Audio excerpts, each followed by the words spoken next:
why I'm so invested in this session and excited to be doing this with you all here in just a second.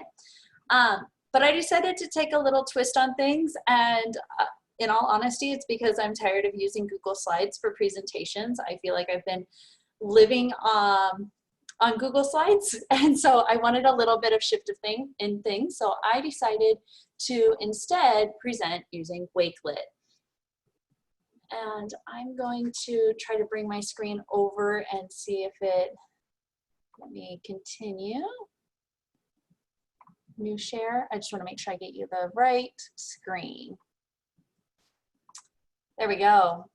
So you should have the Wakelet link, and you know what? I'm wondering if that's the link to edit. Let me double check.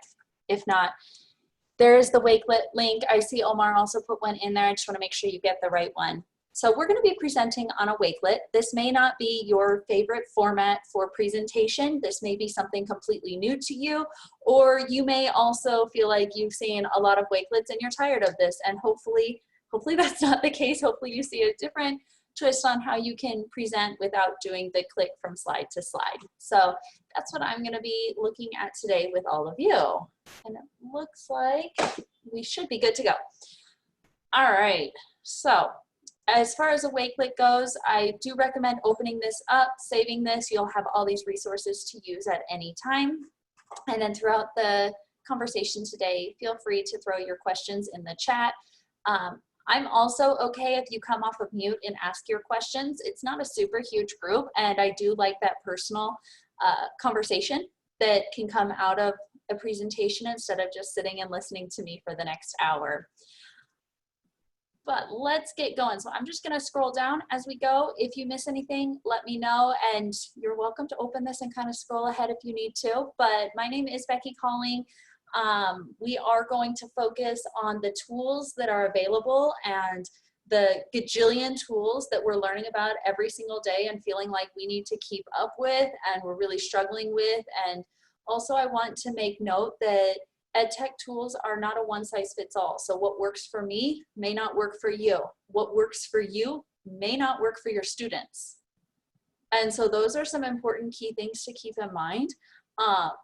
But I do want to start us off with a nice little icebreaker. So if you could click on that first link that says, if 2020 was a candy, it would definitely be this.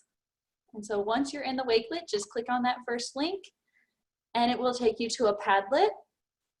In the bottom right-hand corner, click the plus sign and you can add the candy that you believe 2020 would be. I'll give you just a few seconds to do that.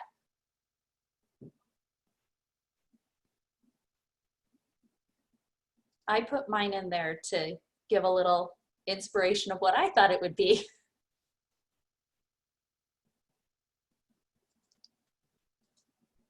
Black licorice. Black licorice, anything. I like that. For some people, they may really like black licorice, so they might be actually truly enjoying 2020. My fiance is one of those people who he is actually loving the fact that he gets to work from home and that he doesn't have to go and interact with everybody in the office every day. For me, I hate black licorice, and so I am a person's person. I do like people around. Oh, I like this one, a box of chocolates. Yes, yeah, you never know what you're gonna get.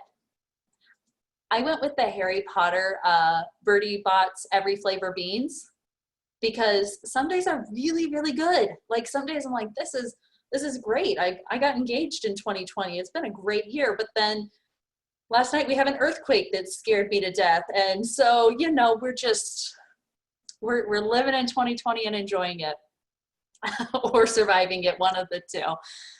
Feel free to keep adding into the Padlet. This is just something I like to do to kind of get to know who's in the room, how we're all feeling. Some of us may just be tired and just want to sit and listen, and that's okay too. Oh, I like the warheads.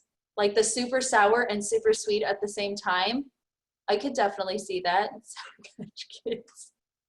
Isn't there saying for Sour Patch Kids, first they're naughty, then they're nice, or something like, or first they're sour, then they're sweet?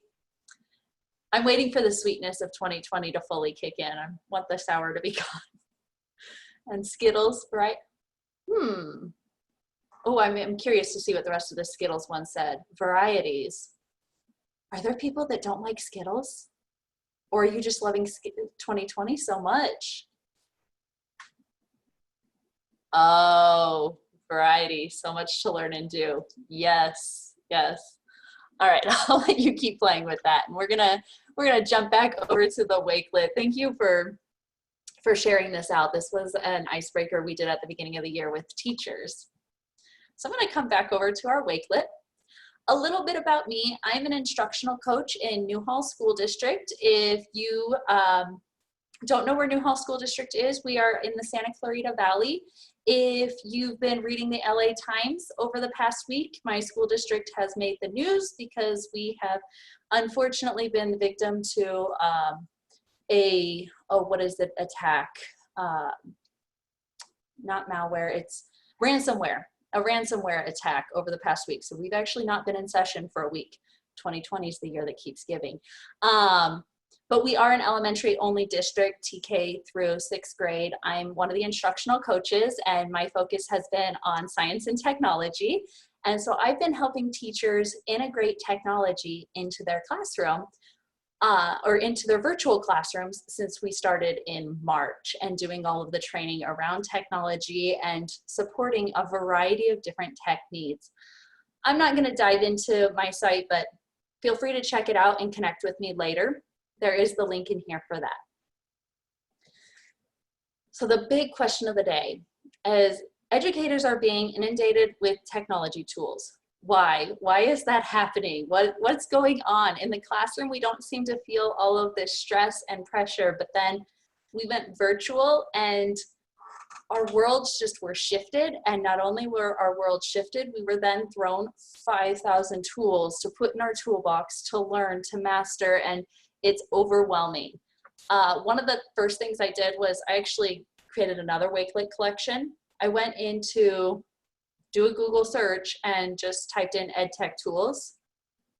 And no joke, this is what came up. So I'm gonna give it a second just to open. It was like 500,000 different blogs and articles of EdTech tools. And it started with, there's some that were pretty funny. You had 5 of the coolest EdTech tools that we found at ISTE, 20 top EdTech tools. There's one in here that really made me laugh. It was like the 101 hottest EdTech tools according to Education, as if we have time to not only read 101 new EdTech tools, but then to also learn and pick and choose which ones to use. And I'm not saying any of these blogs are bad. They're amazing, but it actually tends to give us a little bit of imposter syndrome. Like, wait, these are the 5 coolest tools. Why don't I know these? I need to know these. I need to use these. These are the top 20 tools for the classroom. And should I be using all of these? There's like, so we get a little bit of that imposter syndrome. I'm guilty of that. I see something or I see a new badge and I'm like, I don't have that badge. How do I get that? I need to learn that new tool and my students aren't using this. Am I not a good teacher? And the reality is we are just getting so many tools thrown at us every single day, and it's not possible to learn them all, and we shouldn't be expected to. And I don't know that anyone is, other than ourselves. We put the pressure on ourselves. So I added in here a quick, fast poll. If you want to click on that link, this one's super fast, and it's totally anonymous. Click on this link and tell me, where do you learn about most EdTech tools? Do you learn about them from Facebook, which I'm guilty of? I ended up, I had to like separate my world from the Facebook education accounts because it was just too many tools for me. Through Twitter, that's where I actually hear about almost all EdTech tools. Conferences like these. Professional development from your school, your district. I give professional development all the time in my district, and I'm constantly showing here's a tool that can solve that need and a tool that can solve that need. Internet searches. I'm curious to see if people are finding most of their tools just by searching on the internet or through coworkers. That's a big one I'm hearing a lot. And I get on calls with teachers who say, well, my coworker said that I need to be using. I'm like, well, why do you need to use it? Because they said you do? or because you have a need for it. So throw in there yours. I'm going to actually take this poll as well. Mine is Twitter. So I'm going to submit and check out our results. We have 11 votes, and they're coming from Twitter being our highest one. I'm not surprised. Twitter is the growing world for growing our professional learning network or community. And then conferences, definitely. Okay, so the others doesn't mean that we're not getting tools that way. That's just not where we get most of them. So I can definitely see this. We're gonna come back in here, and I think we have enough time to jump into the Jamboard, which is the next section. I really wanna get a feel for the room. That's why I'm not diving into the tools yet. If you click on this Jamboard, it should have shareable access. I want you to truly think about what ed tech tools you use regularly. So which ones do you use?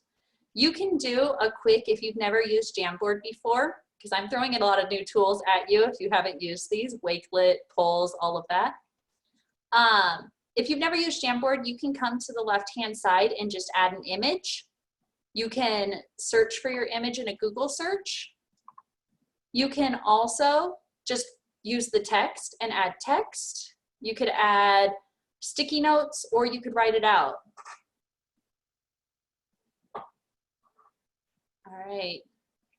Once you finish this one, you can keep going to the next frame. So I'm not gonna make everyone stick with one pace and do everything at the same time. So you can go to that second frame, which is a fun one.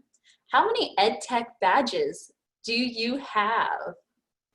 And some of you may not be able to count. You may have to go through and look at your signature. How many little badges do you have in your signature? How are you feeling about all the ed tech tools in your toolbox? And then on the last one is, how are your students feeling about all the ed tech tools in your toolbox? And I'm just going frame by frame by clicking the arrows in the top middle of my screen to go left or go right.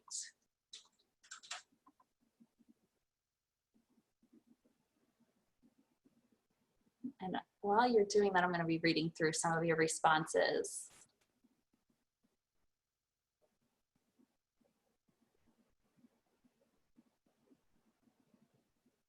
Oh, see, I'm learning about a few new ones in here right now. Class time. I've never used class time. I'm gonna try to refrain from going and learning all of these new tools, but there are a few I probably will check out just to see. Being a tech coach, I feel like I have to keep up with all of them, which is also hard. GimKit, I've heard of GimKit, but I've never played with it. In other words, I've just seen it around on Twitter and I've never clicked to open it, so I might have to click that one. Padlet, Nearpod, Flipgrid, Google Slides, Seesaw. These are some common ones. Jamboard, Zoom, WeVideo, Nearpod. So it seems like actually, although we're using a lot of different ones, we're using a lot of similar ones. Quizzes, quizzes are great. Another GimKit, okay. Ooh, okay, I like this. We've got a variety.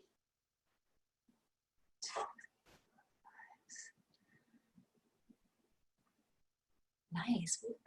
Distance learning, okay. ISTE 7, 3, or 4, 5, 0, 2. So a huge variety happening. Just one. I would say remove the word just and you've got one, and that's fine. And 0, that's totally fine. There's nothing in our job description that says we have to have ed tech badges. Like, let's be honest, we do it for ourselves. We do it. One of my friends in Global GEG, his goal has been to try to get a new one every single week. And I'm like, I can't keep up with that. I've got too much on my plate. The fact that I've got the ones I have, I feel really good about. But yeah, I felt it over the summer a lot more, like I had to get them to keep up, and I'm now learning I didn't need to get them to keep up. And how are we feeling? We love the tools, but frustrated that students are not near enough to support and tech and troubleshoot. Oh, I'm glad you brought that up. And I like that that one's like right in the middle, like please read me, because we're gonna talk about that. we're gonna definitely talk about the fact that although we have to think about our own learning curve in these tools, we have to also think about our students' learning curve. And every time we teach a new tool, our students have to learn that tool. There are too many and I'm overwhelmed. I'm so glad you're here. I am hoping by the end of this, you feel a little bit less overwhelmed.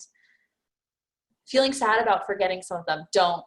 Honestly, don't. I forget about a lot of them. I've used Padlet once this year, and then last night, I'll be honest, it was last night, I was like, let's throw in an icebreaker, because I saw on Twitter, you got to start things with an icebreaker.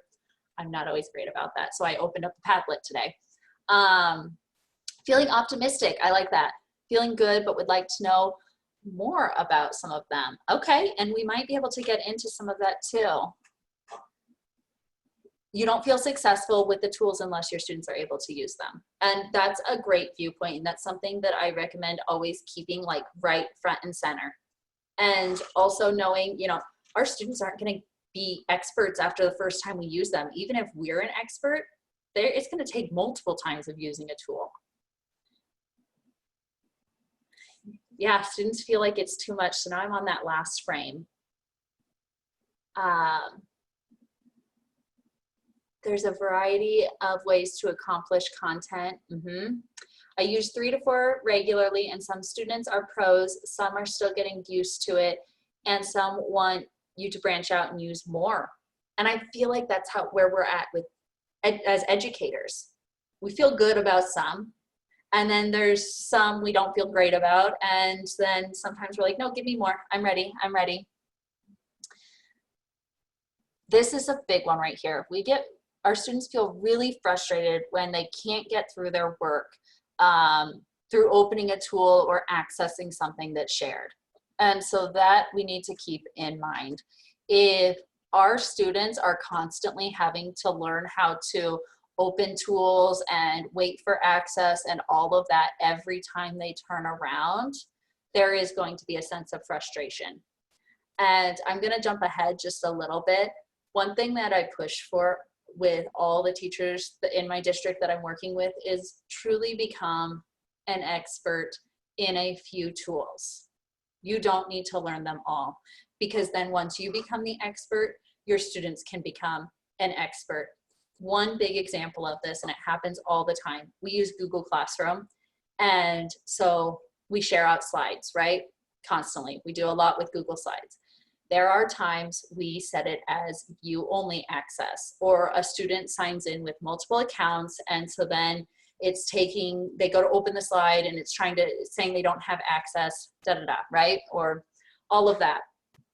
If our students can become the expert with slides, they can also learn that if my teacher sets it as view-only, I can make a copy because I feel good about this tool. I've used it a lot. So I can just make a copy, I can do my assignment, and I can still turn it in. I don't have to email the teacher, I don't have to wait for a response, I don't have to wait for her to re-upload the assignment. If I delete slides, I know how to look at my version history. Like, we can really give that ownership to our students and take a lot of stress off of ourselves because we are using a consistent tool. If we're constantly changing it and each day their ELA instruction is coming in a new format and a new tool, they'll never be the expert, and it will be email craziness from now until we go back face to face. And then what have we accomplished or resolved? So, but then we do have our students who love the variety. Like, let's keep in mind, this is all our students have ever known. They are growing up with technology. To them, it's not a tool, it's a way of life. And when we say, oh, it's a new tool for us, for them, this is just, yeah, I know this is how I'm doing ELA. I don't know any other way to do ELA. All right, thank you so much for engaging in this. I like Jamboard just to be able to get our thoughts all in one place, kind of see where we're coming at this from. So now that we've got a nice pulse of the room, let's dive into today's content and to what we really want to get into today, which is how to organize our toolbox. I want to start by just saying good teaching is good teaching. You don't need 5,000 tools.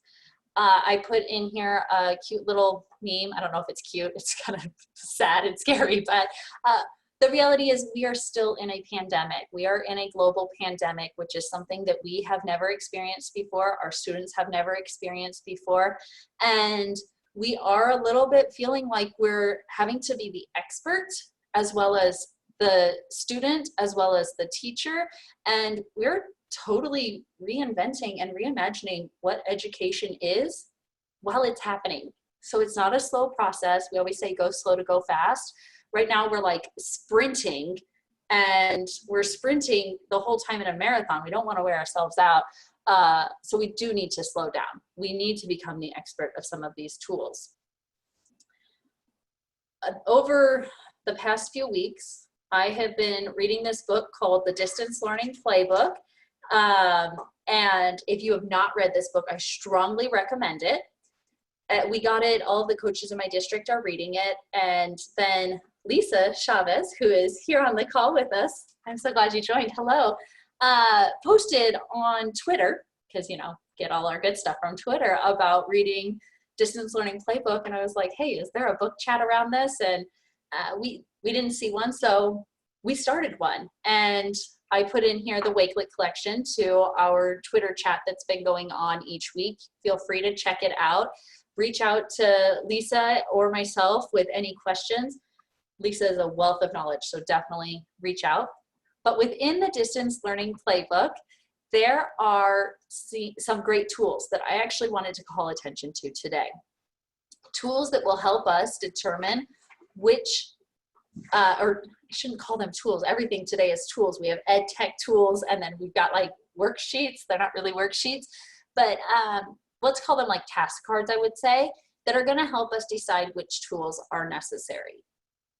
The first one I put in here, which I really liked, I thought this was a good starting point. This one is going to help us determine what we actually need. So as the educator, as the teacher, what do I need for an opening task? Do I need something that's going to engage my students like a Padlet? What am I looking for when I'm doing my opening task? Am I looking for students to show their work, to just see if my students are present and ready? Am I looking to see how my students are feeling? Some SEL going on in there. What do they need? And think about some online tasks that you're currently using for that, for your opener. What are you currently using for understanding, to help students develop that understanding, that deep cognitive, like truly, what do you get out of this? What tools are you using as an asking task? In other words, when we're asking our students to do something, what tools are we using? And then as far as problem solving. And when I think problem solving, I like to throw in there collaboration, because we really shouldn't be doing all of the problem solving independently. So what tools are we using for each of these? When you have a moment and you can, I hate to say print this in such a virtual world, but I'm someone who I did have to write it all out. You can print this. This is free for use. It's on their website. All the information is down here. I'm not claiming that this is mine. I just found this and was in love with it. You can print it, or you can transfer it over to a Google Doc and fill it out and really see where most of your tools live, and see if you have any tools that live in all 4 categories. The goal would be to find a minimal amount of tools that you can use for multiple different tasks. Google Slides do not always need to be for presentation. Google Slides also don't always need to be for independent work where students are going and doing drag and drops every day with it. That to me feels a little more like a Jamboard. But really decide which tools are necessary and what you need for your students.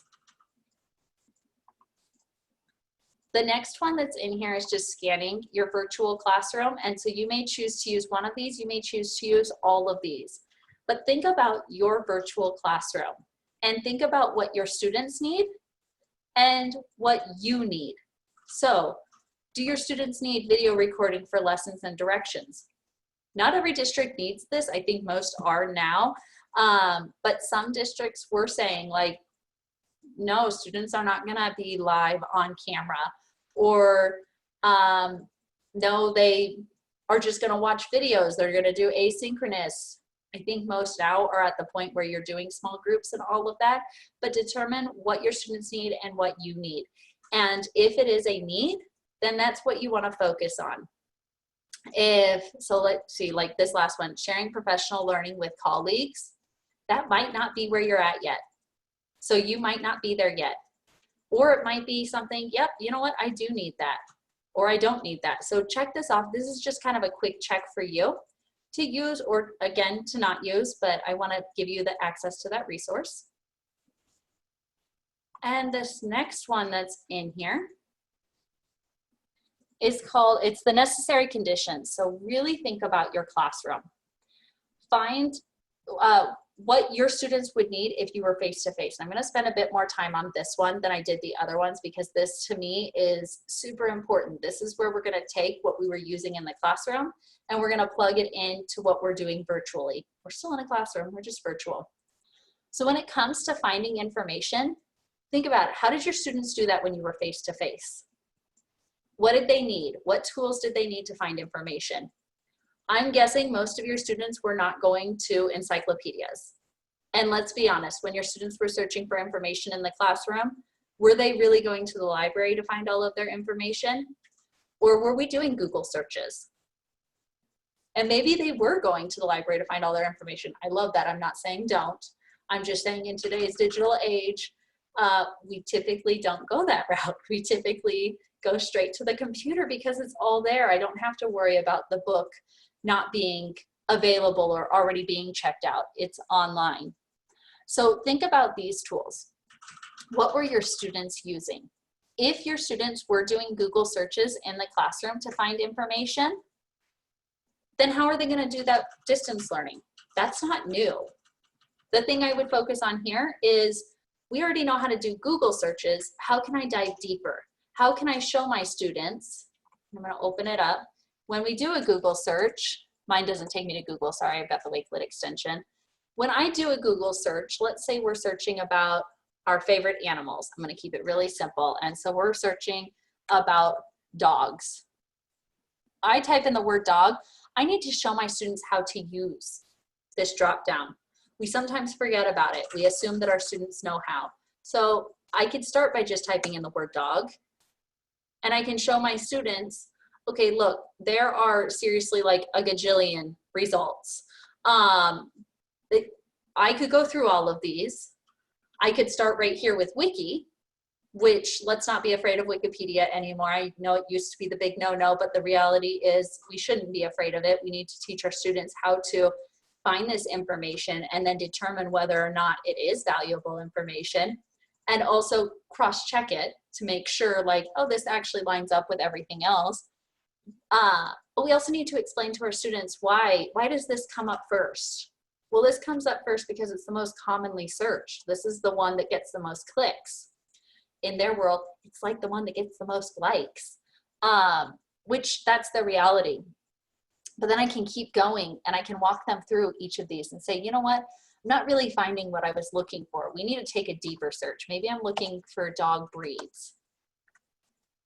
And look, I get so many different results, and I could even go with dog breeds that don't shed and dive my report that much deeper, or my research that much deeper.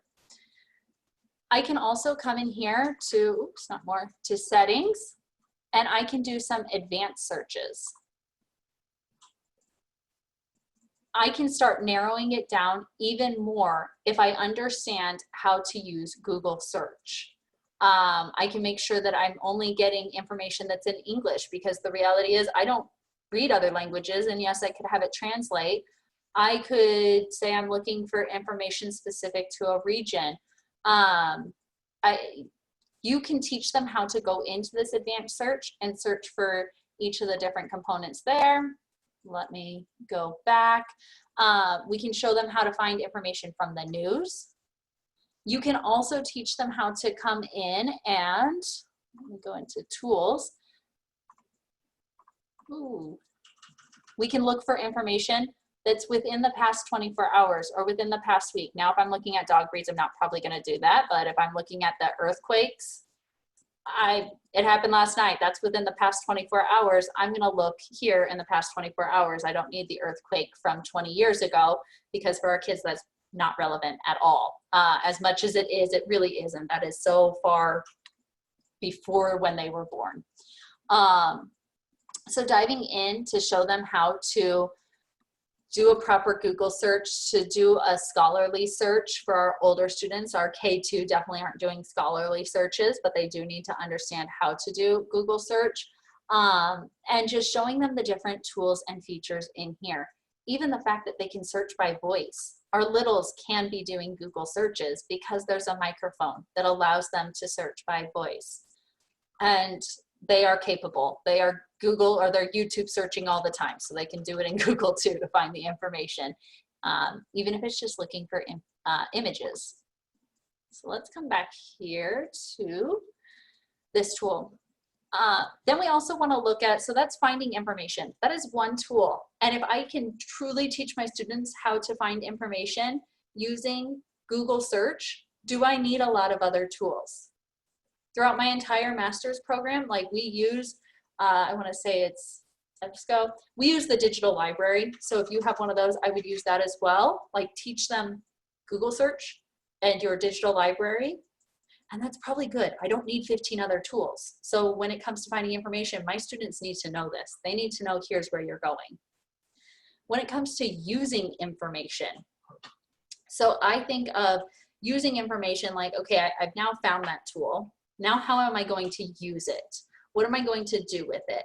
Am I going to read it and highlight it and I do all the annotations that I've been taught how to do in ELA, or is it science related and I need to find the information, watch the video, and now start developing some models? What am I doing with it? So think about your content area.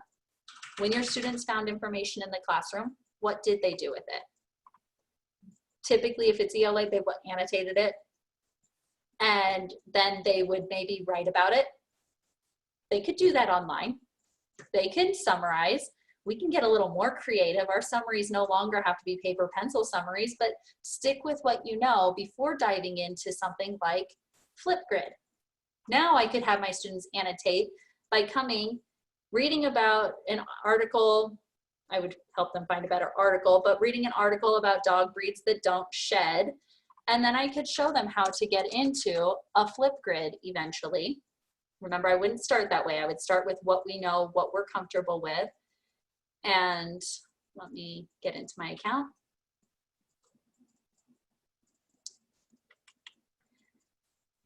Internet goes really fast until you're on Zoom, always. But I could actually show them how to come in here and how to record a video. So you see I have a lot of fun little videos that I create, but instead of always having to write it out, then they could come and start creating their videos, and they could annotate through a video and add a little more expression that way to make their life easier. If you're not ready for that step though, don't feel like I'm saying go and learn Flipgrid now. Come back to what you know, have them open up a doc, and have them write out their response like they would paper pencil. When they're doing that, yes, they are just replacing what would have happened in the classroom. That's a good starting point. Start with replace, start with what's comfortable, so then you can move on and start enhancing. We don't want to stick with living in the replacement world, but we need to be comfortable with the tools.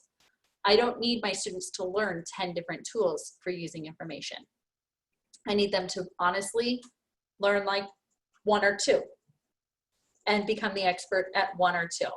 And also, please don't tell me you're not the expert in anything. All educators are experts in multiple things, and our students are also experts in multiple things. I hear it all the time. I'm no expert, you're the expert. And I'm like, first off, we're in the same boat. We are learning this together. You feel good about it. You could teach someone else, you're an expert. You didn't create it. You don't have to create something to be an expert, but we need to own that ourselves so that we can feel confident in teaching our students. Creating information. This is the world I love. This is where we get to be a little more creative and exciting. We get to allow for that collaboration, creating information. Really think about what that looked like face to face in your classroom. A lot of times it looks like that big Post-it note paper. Maybe it's just me that I love those, but I would put one on each desk and the students would be collaborating and working together on it. And they all come back looking a bit different, but then I can throw them up around the classroom. So we've got some nice visual effects that the students created. I was never a person who created all of the, not the bulletin boards, the anchor charts, because the person who creates it is the person who owns it and the person who understands it the most. So my students created them. Even when I taught kindergarten, like it was my students who did that. Now, if you were someone who created the anchor charts, what did you do with them afterwards? And it's totally fine if you were. A lot of people, I wasn't one who had the cute Pinterest classroom. A lot of people have the really cute Pinterest classrooms and they wanted to stay that way. That's okay. I'm not saying you're wrong, but what did you do with it? There's really no right or wrong when it comes to teaching. It's how your students learn best and how you are able to reach your students. That's what's best. So what did you do with that? Did you have your students go and write the room? Did you have your students take that anchor chart and create their own anchor chart in their journals or in their notebooks? Think about what you did in the classroom and then decide, what would that look like in distance learning? What tools would I need to make that happen? For me, I was that big anchor chart person who put it on their tables, had the working groups. A quick, simple fix to that for digital would be to open up a Jamboard and share it with 4 students, because that would be 4 students at a table, right? And those 4 students, they're creating the anchor chart on a Jamboard. We use Jamboard for a million other things, so Jamboard's not a new tool for them. So just try to think about, okay, what would that replacement look like? Do I really need to find something new, or do I have a tool in my toolbox already that I can use? Jamboard's a big one. Slides are a big one. Once you start getting even more creative, you can go outside of that box. I know a lot of people are using Pear Deck and using Nearpod, all of those. One other one that they can use to create information. For me, I've been living in the Wakelet world. I can actually share this or invite collaborators, and my students would be able to come into a Wakelet. If I invite as a collaborator, I could copy this link, they could join, and they would be able to come in here and edit. I added the little Star Trek guy. Unfortunate, you can't see his whole face. I tried to get Star Trekky. I'm not a Trekkie, but I'm trying. But my students would be able to come in here, click the little plus sign. They can either add a URL if they find a website, and then below that add their text. They can add YouTube videos. I'm elementary world, so I would never let them add tweets because 13 and older. So they wouldn't do that part, but they could bookmark, add images, upload a PDF, find things from their Google Drive, create their own videos in Flipgrid and add them directly here, which that's a really nice feature. They don't even have to open Flipgrid to do that. So this is just one collaborative tool. I'm not actually gonna make a video right now because it's gonna, oops. There's my house. It's gonna throw everything off, but this is one way that my students could come in and they would be learning a new tool. I wouldn't have it be a one and done. Like I use Wakelet all the time, so I am comfortable with it. I'm not gonna learn a new tool for that, but they could share information this way. And then hit done. And let's go over here.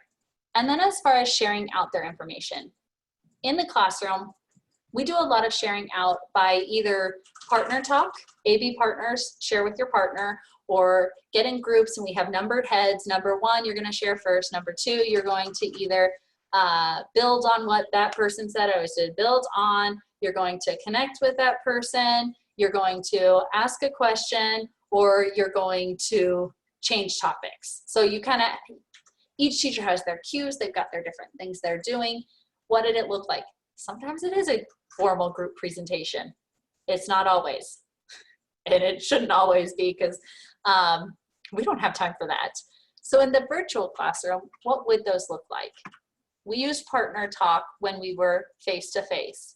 The virtual classroom, I can't have 2 first graders getting on a meet together and doing a one-on-one conversation without a teacher there. But what could I have them doing? I could say, you're going to come into this slide, because let's say we're using a lot of slides, you're going to come into slides, and partner 1 and 2, you're going to be on slide 1. Partner 3 and 4, you're going to be on slide 2. You could have them collaborate that way, but stick with the tools that they know. And just because we're now virtual doesn't mean that we need to switch everything to be share out whole class. What do I mean by that? When it comes to sharing information, you don't have to say, okay, whole class get on Zoom and we're going to go person by person, and Lisa, you're going to come off mute and you're going to share your information first, and then we're going to go to Omar, come off mute, share. That's too much. It's too much time. We wouldn't do that in the classroom. So just find what you did in the classroom and what it could look like distance learning, and help your students figure out and learn and become the expert of a few tools. So I did show you some new tools as we were doing this, and I want to make sure that I make it very clear. I'm not saying you have to use those tools. I just wanted you to see, like, sticking with a few can be helpful. We're gonna come back in here, and then there's one more sheet that I wanna show you, one more PDF from the book that I found really helpful, which was evaluating. We are getting tools thrown at us daily, honestly daily. I think in the past month, I've been invited to a ThingLink workshop. I've been invited to a WeVideo workshop. I've been invited, I mean, the list goes on and on and on. And initially I started by going to every single one.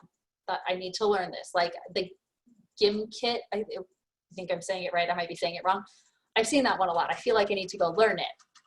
What I would recommend doing, and this is what I have started doing, each time I'm invited to come and learn about a new tool, I'll learn because I want to know what's out there. And I get that imposter syndrome hardcore. So I feel like I have to know them all, but I evaluate the tool, and I'm not evaluating the tool to give to anyone else, because this is my true evaluation of the tool and what I need. So write the tool down, and then write, you know, what are the functions of this tool? Go through this quick checklist. And once you've finished, if you're like, oof, the tool is cool, it's really cool, I could definitely see this working for a lot of teachers, but as I'm reading everything, this tool is not going to meet my needs. It is not going to be a tool that I can use regularly enough for my students to feel comfortable. If that's the case, just push this to the side and know that maybe in the future it will be a need, but for right now it's not, and that's okay. So I've started doing that. I've started really evaluating tools and thinking like, oh, that's so cool, you're a WeVideo ambassador. I don't use WeVideo, I feel like I need to. And then I looked back and I was like, I don't need to use WeVideo to make these master videos for the purpose I need them for. This is like a quick 2-minute demo on how to do X, Y, and Z. Do I need to add a whole production behind it? It's cool, but no, I don't. So really evaluate the tools that you either are being introduced to or that you already have, and see if there's something that you can kind of clean up and push to the side and say, not right now. I really don't need that right now. And that's okay. Don't feel guilty or bad about that in any way. So that's the evaluation tool that I recommend just checking out and using. If we keep scrolling down though, there are, like I said, a million tools out there. If you create your necessary conditions sheet and you're like, honestly, I really don't have a tool for sharing out information. I don't know how we're going to do that. I don't know how to do partner talk in a virtual setting or group talk in a virtual setting, because we're talking in some cases as little as 5-year-olds. Like, how do we do that with them? They're still such beginners at everything. I did put in here a lot of resources. One that was created is the Epic Book of Web Tools and Apps. And in here, you are honestly going to find almost any and every EdTech tool available. It's going a little bit slow right now. And this was created by teachers and librarians all over the world, honestly, all over the world, where you can say, okay, I want to learn about GimKit. Like I said, that was the one I don't know anything about. I can actually click on it here and it's going to take me to a page in the book when it wants to go at a normal speed. It's coming. There we go. So GimKit, it'll take me to a page. I can learn about it right here. And what I would do as I'm learning about it is I would be evaluating it for my own needs. Doesn't mean it's bad. If it doesn't pass evaluation, that's just because it's not my thing right now. It's not exactly what I need. But I can click here for the index. I can watch it in action. I can read a little bit about it here. There's more going on over here. So just a really nice a tool for you to be able to utilize and see, okay, what is available if I can't meet X, Y, or Z need. Another resource that I've been utilizing a lot. So for example, I needed resources for the beginning of the school year. Like, how do we get to know our kids? We started off our school year without any curriculum. And what I mean by that is we got a lot of new curriculum this year. We got a new science curriculum, social studies curriculum. We got a new, which it hasn't even been uploaded yet, one for digital citizenship, a new math for sixth grade. Like, we took on a lot. And then we got a new single sign-on program that was supposed to make our life easy, and it's still not working. So basically, when I say no curriculum, it wasn't like, oh, we don't have it virtual. No, we had no access. Like, couldn't log into our ELA and math curriculum at all. Some still can't log into sign. So we really needed a way to start our year, and we wanted to look like we had our stuff together. And honestly, we didn't have enough tools to get through 3 weeks without any bit of curriculum. So I put out a poll on Twitter, and I was like, please share. Like, share with me tools to get to know your kids, what's available. If you are on Twitter and you're not using the poll feature, it's probably one of my favorites when it comes up. I just started by asking, and I keep them pretty simple. Oh, where'd my tweet go? My tweet's not going to show up right now. But I started by just asking, what are your, here we go. What is your go-to site or app used for learning about your students and their interests or learning style at the beginning of the school year? Like, just share with me. I threw 3 in there, and then I put an option for other. And then within other, I got multiple other responses. Some teachers shared different resources here. Again, as I'm going through this, I look at them and I'm like, this is cool. Like, that would be great. It's not going to work for me, and that's okay. I love Canva. It's super cool. I've never used it with students, so that's not a tool I need right now, but it does give you that variety of tools without having to do much work. And then the educators who are responding, like Reshma, I've worked with her so much. I genuinely trust that if she's going to share a resource with me, I feel good about it. Like, I feel like I'm going to check this out. And there are times I get resources shared where I'm like, I don't know this educator. I'll check it out. And it sometimes leads to a true, genuine connection where next thing I know, we're doing a book study together on a weekly basis, which is a lot of fun. So this is a tool I've been using to learn about a few new things. I put this resource in here for you for if you're looking for some beginning of the year things. And then I reached out, I didn't do it through a poll, but I did reach out to find out about apps. I needed apps for early childhood development through first grade. So I put those resources together for all of you. And we have a few minutes. I'm gonna dive into quickly extensions. Extensions are a tool. So I just wanna, like, that is a new tool. Each time you add a new extension, it's like you're learning about a whole new ed tech tool. So keep that in mind.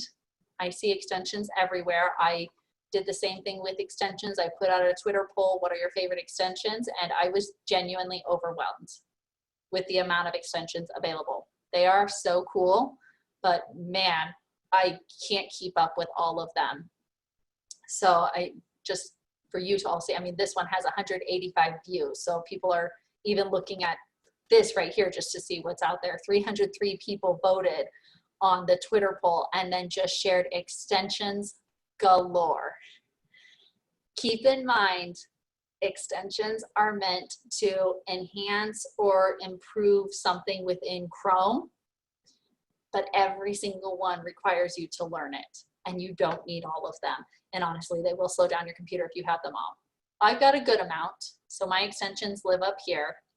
And if you're not too familiar with extensions, they are up here. They also live in your puzzle piece. You can unpin the ones that you don't need to be seeing, and that will unpin it from up here. The few that I love, and I will just share a few that I love because I can't end a session without talking about extensions a little bit. The custom cursor. I like the fact that I can be doing a lesson on fairy tales. Let's just go with fairy tales. And I can now have a cursor that's going to be Shrek and Donkey. Donkey's not showing up right now, but like that's fun for kids. And that's something I don't have to learn that tool. But if I'm feeling overwhelmed as it is, and custom cursor decides it's not going to work for me today, I'm okay to have a plain cursor. Like I can live with a plain cursor for a day, right? So there's some fun ones in here. I have had teachers who have reached out to me for support, and I'll get on with them and they're like, my custom cursor, it won't upload. And I'm like, okay, how much time have we spent on this? And in all honesty, like we can try to solve this, but how much time? If it's been more than 30 minutes to try to get a cute cursor, let's really think about, is this a tool we need? For some teachers, it actually truly is. Like this is, and I see in the comments that custom cursors helps my students track my screen virtually when sharing. Yes, if it's going to truly help your students track your screen so they can follow along with the little minion, then this is a necessity. This is something we're going to talk about, and I'm going to work with you to solve. For our older students, not saying older students don't need it, but for our older students who don't need a minion to help them track, maybe we don't spend our time on custom cursors right now. Or one of my good friends who she spent forever on it, and honestly, like, I don't know why it won't work. When she clicks on it, it does not show images. It just shows that broken little image thing everywhere. It doesn't work. We spent so much time on it and finally came down to, this isn't worth our time. Throw it out of our toolbox. We'll look again next year because it's not worth our time. There's too much going on. But I do really like custom cursors. I told you that I've been doing Wakelet a lot, so I did add the Wakelet extension. Some people hate that extension because instead of opening your Google page, it actually opens your Wakelet page. I love that. So that's a total preference thing, but not something you would need to learn. And then a few others that I've been loving. Screencastify. I like that I can quickly click on this, make the world's fastest video. I could open up student work and record a video to give them their feedback instead of just writing in their feedback. And then as I'm giving feedback, I could actually start highlighting on the screen while I'm talking to them and then send them the clip of their video, their 2-minute feedback video. Super easy and way to give feedback, and something that our students really enjoy. And then of course I added the Bitmoji extension. Like those are probably the 3 that I use the most.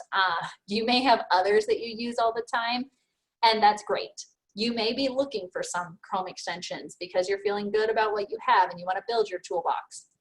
For those of you who put in the Jamboard earlier, like I have too many going on right now, then please don't come in here and let me find, see, I've got too many tabs open.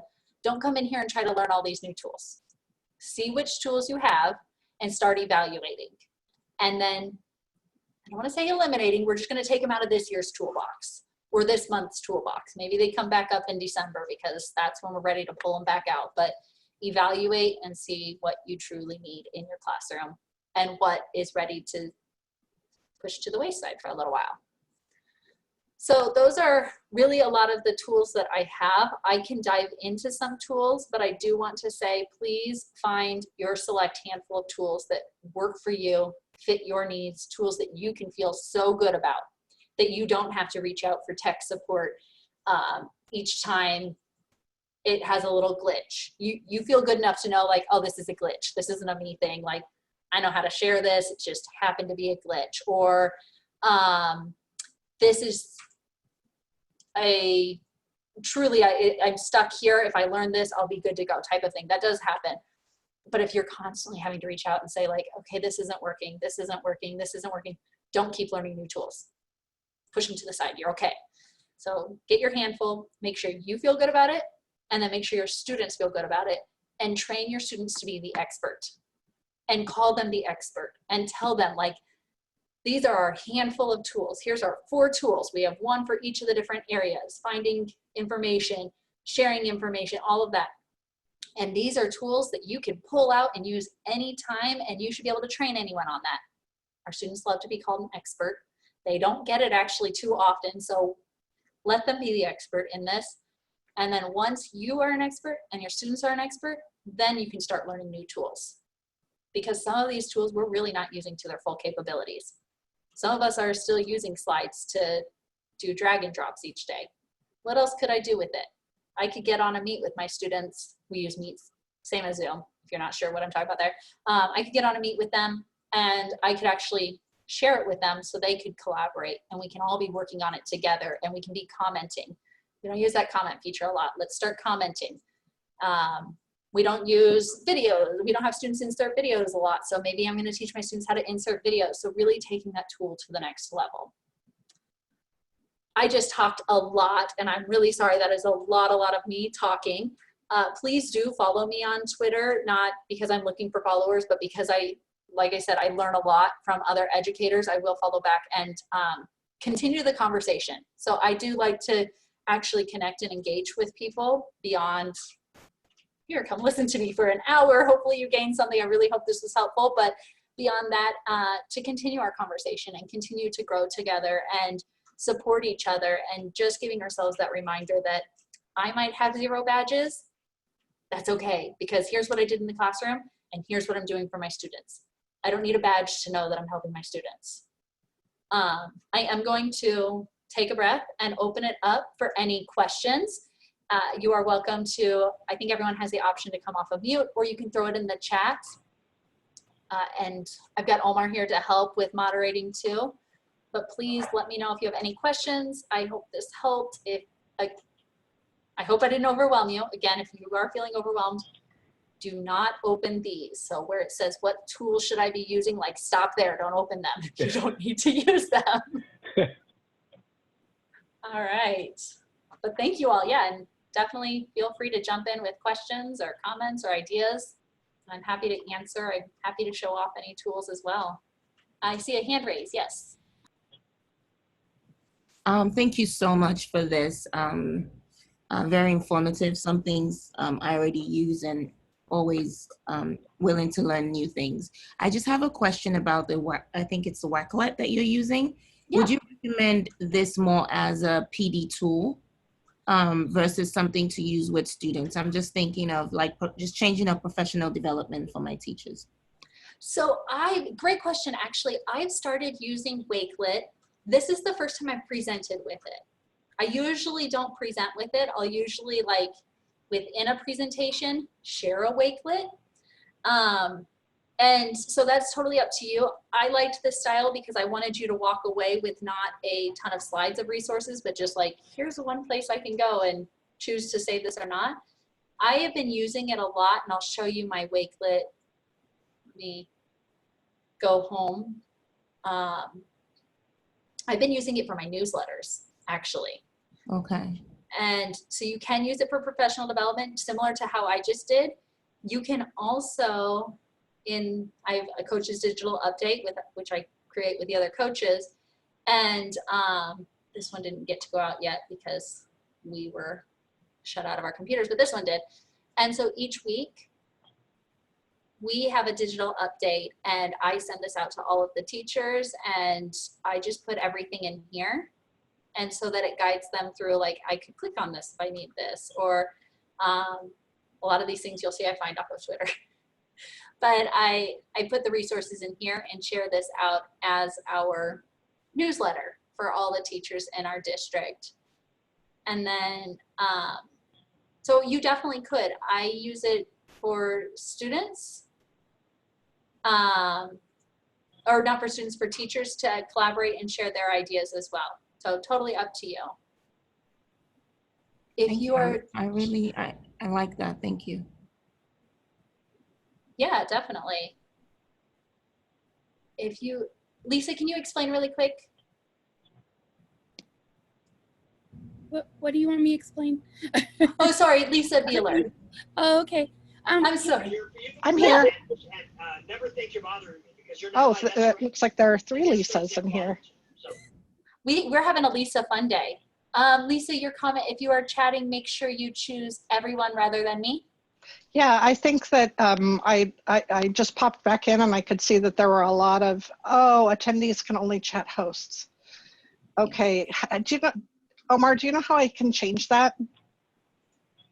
Yeah, it would have to be changed in the settings at the end of this to allow in the next session for others to be able to do that. We're not able to change it during the session. All right, I'm so sorry. No, it's okay, I can do that. My apologies, everybody. I thought you all just wanted to private message me all your questions, so that's funny. No, that's great. But yeah, I hope I answered your question about Wakelet. There is a lot on it. You can use it for a lot of different purposes, just collecting your own information like I've done, or doing newsletters, or presenting and going through a flow that way. Any other comments or questions? I know we're at time, but I'm happy to answer. Can I say something? Of course. I just wanted to say that Becky didn't know I was coming at all, and she really knows her stuff. I'm just amazed by you, and I'm so lucky I get to work with you on the book chat. And the distance learning playbook, I really recommend it. She showed a lot of sources from it, and it just to use it as a guide, it's a great book. So, yeah. Okay. Thank you so much. And thank you all for joining. Oh, I love it. Thank you all. Thanks for sharing. All right, bye everyone. Yes, I'm going to stop recording. I need to do that. You know, I had in my settings before I set the